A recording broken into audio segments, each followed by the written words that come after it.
Bonjour, bonsoir à tous les citoyens togolais qui cherchent la libération de la terre de nos aïeux. En réalité, depuis quelques jours, il y a la naissance d'un débat extrêmement houleux sur les réseaux sociaux concernant les législatives de 2024.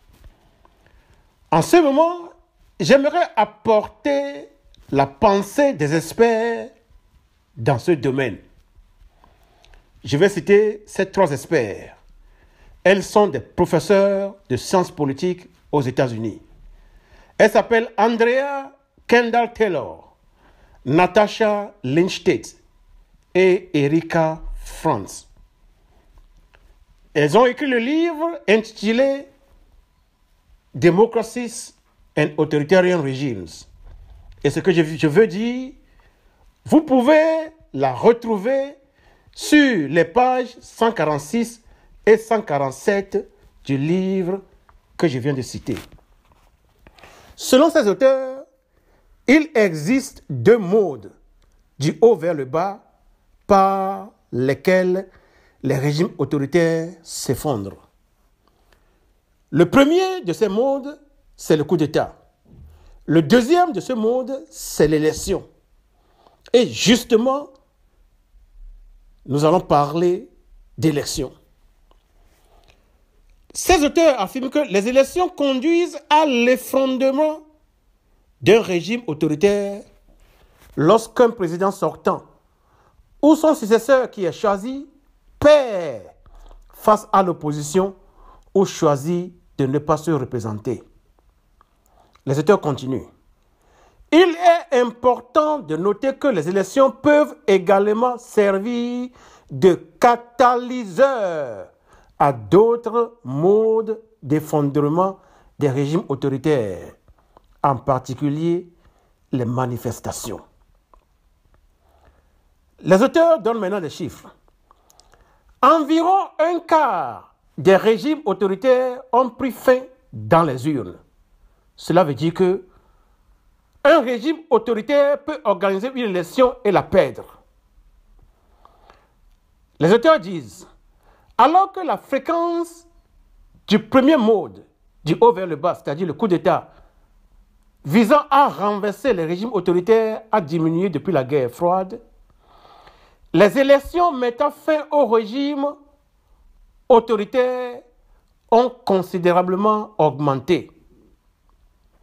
Les élections ont renversé 21% des régimes autoritaires pendant la guerre froide.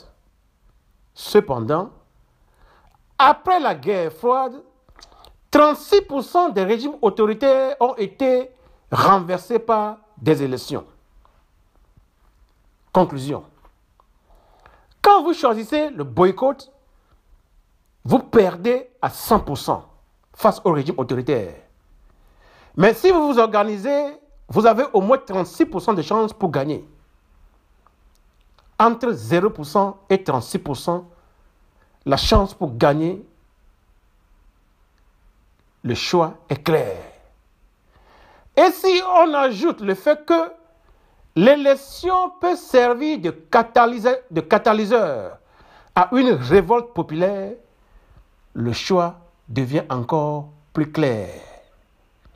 J'aimerais rassurer les Togolais que le régime EPT uni voulait organiser les législatives vers la fin de l'année 2023. Mais le régime pensait que tout le monde allait miser sur le boycott. Mais quand on a appelé le peuple à aller s'enregistrer sur les listes électorales, le régime ne savait plus à quel sens se vouer. Voilà la raison principale pour laquelle les élections ont été reportées dans l'année 2024. Citoyens togolais, chacun peut dire ce qu'il pense. Mais je viens là de vous donner l'avis des experts dans le domaine. Les élections ont renversé 21% des régimes autoritaires pendant la guerre froide. Mais elles ont renversé 36% de ce genre de régime appelle la guerre froide. On ne peut pas me dire que les élections n'ont jamais renversé des régimes autoritaires. Les chiffres sont là. Ces chiffres sont donnés par les experts dans le domaine. Andrea Kendall-Taylor, Natasha Lynch Tate et Erika Franz. J'en ai fini. Merci.